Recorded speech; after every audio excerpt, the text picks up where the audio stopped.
Super Rede Boa Vontade de Rádio apresenta Pela Vida. Esclarecimento e conforto espiritual, valorizando o ser humano e seu espírito eterno.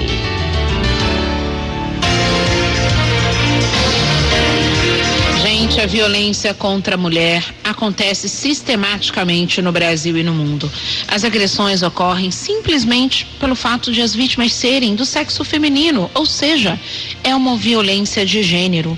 E os prejuízos e sofrimentos que a cultura do machismo traz são percebidos em todas as esferas da vida em sociedade.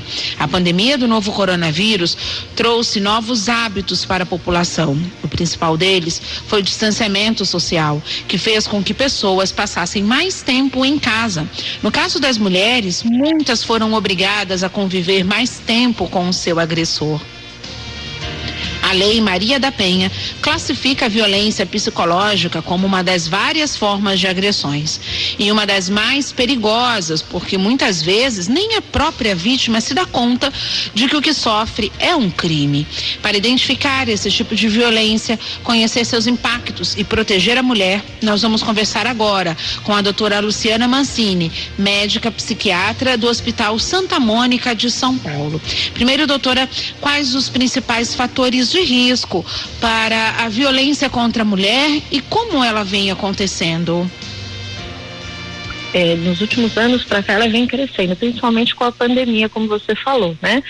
Existem vários fatores que são protetivos e outros que são fator de risco para essa mulher sofrer algum tipo de violência. Esses fatores protetivos é essa mulher ter uma rede social de apoio, ela ter informação, ela não ter nenhum transtorno psiquiátrico ou se tem estar em tratamento. Quando ela tem algum desses fatores limitados, ela está mais propensa a sofrer esse tipo de agressão. A agressão psicológica é muito, muito forte, porque às vezes ela fica embutida e a mulher não se dá conta do que o agressor está agredindo, por não ter aquela agressão de bater, de machucar, né? Mas é a humilhação, fazer com que ela se sinta inferiorizada, limitar os recursos dessa mulher de trabalho ou do que ela é capaz de fazer. Toda essa pressão psicológica é uma forma muito grave de agressão também. E como identificar, doutora, que essa mulher está sofrendo?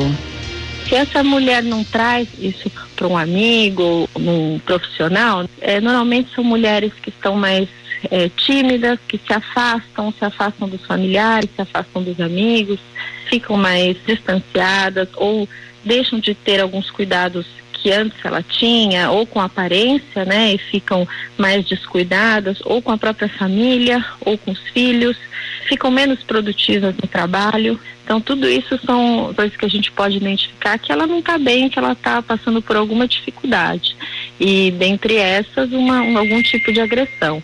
Ela pode também estar com manchas de machucados, de agressões físicas, né, como hematomas, ou ela pode estar mais chorosa, mais triste. Tudo isso dá pra gente supor que ela está passando por algum tipo de agressão. E doutora, como a própria mulher pode reconhecer que vive essa situação? Quais comportamentos, atitudes no dia a dia que mascaram esse problema? Se ela não tem autonomia, às vezes essa mulher trabalha, por exemplo, mas ela não consegue controlar o próprio dinheiro, né? Ela tem que arcar com contas que às vezes ela não quer, porque é obrigada, ou tem algum tipo de controle, ela não pode usar o celular, ela não pode sair sozinha, ela não pode usar determinado tipo de roupa ou determinada maquiagem, ela não é dona de si própria. Então, às vezes, são comportamentos que ela tem que perceber que está errado e que ela tem que procurar ajuda, uma ajuda profissional e ter autonomia de decidir o que é melhor para ela. E às vezes ela não se dá conta, já está nessa situação e não percebe, porque isso às vezes vem com o tempo, não é uma coisa que é de uma hora para outra. Então ela acaba ficando com a autoestima muito baixa, se sentindo insegura e acaba achando que aquilo é normal, e não é. De fato. além dos impactos na saúde física, emocional e mental, quais os desdobramentos sociais da vida dessa mulher, os desdobramentos sociais da violência contra a mulher? Então, essa mulher, ela passa a ter um monte de transtornos na vida prática dela, como ela perde às vezes a autonomia sobre os filhos mesmo, as decisões da casa, no trabalho, perde funcionalidade, perde o direito de trabalhar, pode vir a desenvolver alguns transtornos psiquiátricos, como estresse pós-traumático, depressão, podem chegar a uma depressão grave com suicídio, que vem aumentando bastante entre as mulheres. Além de que não só a mulher sofre, como é toda a sociedade. Essas crianças, se ela tiver filho, e crianças que foram submetidas a conviver com uma mulher que é agredida pelo parceiro, são crianças que também vão ter transtornos de aprendizagem, vão ter a cognição diminuída, alterações de comportamento. Então é um problema muito grave que a gente tem que ter muito em conta e ter cada vez mais informação para essas mulheres estarem se sentindo seguras de procurar ajuda, de procurar um profissional e tentar sair dessa situação. E nós, como sociedade, também de estarmos atentas, porque é um problema de toda a sociedade. Então, quanto mais precoce for identificado e a gente tentar ajudar essa pessoa, mais rápido pode ser sanado todas essas dificuldades que eu estou falando, né? Sem dúvida, inclusive saber que elas estão amparadas pelas leis. Isso é importante, que elas saibam que estão amparadas pela lei, inclusive para que a omissão não seja uma opção e elas possam fazer a denúncia, certo, doutora? Exatamente, né? Existe o 180, né? Que é o serviço que você liga, ele é confidencial, ele é sigiloso.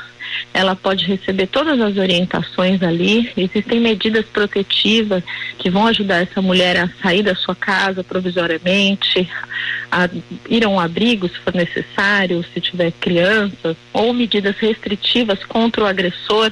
Todas essas orientações vão ser dadas, vão disponibilizar, tem serviços médicos, né, públicos que disponibilizam profissionais para estar atendendo exclusivamente uma pessoa que passou por esse tipo de violência. Então é muito importante que ela denuncie, que ela saiba que ela vai estar amparada, não só pela parte das leis, como também na parte da saúde dela, né? Sem dúvida. Agora é importante compreender também que esse não é um processo fácil, não é, doutora? Não, nunca é fácil, principalmente porque algumas mulheres têm a dificuldade porque ao mesmo tempo que essa pessoa, né, esse parceiro, esse marido, companheiro, seja o agressor, ele também proporciona coisas boas para essa família, né? Às vezes ele paga a escola do filho, ele tem momentos que ele se arrepende, pede desculpas, volta a tratá-la bem, né, a considerar, mas isso não exclui que ele não possa. Então algumas mulheres, às vezes elas vêm no consultório e até trazem, mas é difícil porque ele fez isso, mas ele se arrependeu, agora ele tá bonzinho, ele tá cuidando das crianças, ele tá me tratando bem. Isso é uma obrigação, né? Não é ele tá bonzinho. E se acontece de novo, ou seja, ela tem que procurar ajuda, porque vai acontecer outras vezes. Então ela precisa estar protegida. Aumentou muito os casos de feminicídio também, principalmente em casos de mulheres que sofrem agressão e não denunciam. Então precisa ter coragem e estar amparada. E a gente tem agora leis, tem serviços, tem profissionais que se dedicam a isso e ela precisa estar buscando esse apoio. Sem dúvida, e é para isso que estamos aqui. Nós estamos nos encaminhando para o encerramento da nossa entrevista, doutora. Qual a sua orientação final às nossas ouvintes? A mulher que esteja sofrendo algum tipo de violência, né? Às vezes ela está mascarada, não é uma agressão física, né? Ela não é que ela apanha ou é espancada.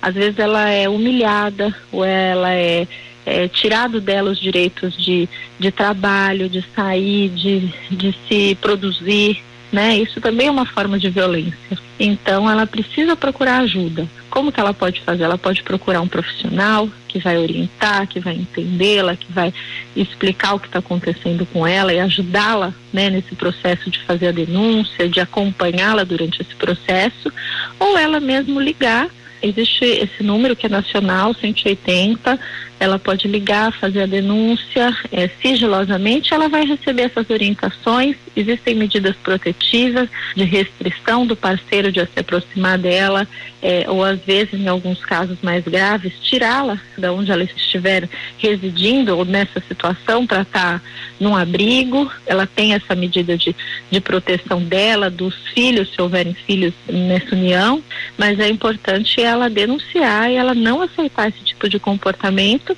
que pode ter consequências muito graves, como até mesmo a morte. E se não for a morte, consequências para ela como mulher ou para os filhos que tiverem sido gerados no meio dessa violência. Então ela precisa denunciar e precisa procurar ajuda. Obrigada, nós ouvimos as palavras da doutora Luciana Mancini, médica psiquiatra do Hospital Santa Mônica de São Paulo, que nos falou sobre os impactos psicológicos e sociais da violência contra a mulher e destacando a importância de identificar a agressão, mesmo que não seja física, e denunciar para romper com essa situação de violência. Denuncie, ligue 180. 180. Existe uma série de recursos para ajudar a mulher a sair da situação de violência, mas é preciso dar o primeiro passo. Então, se é o seu caso, saiba que ao realizar a denúncia, os órgãos públicos vão acionar as medidas protetivas para que você não tenha que continuar no mesmo ambiente que o seu agressor. Se informe, peça ajuda, ligue 180. Você em sintonia com uma vida saudável. Viver é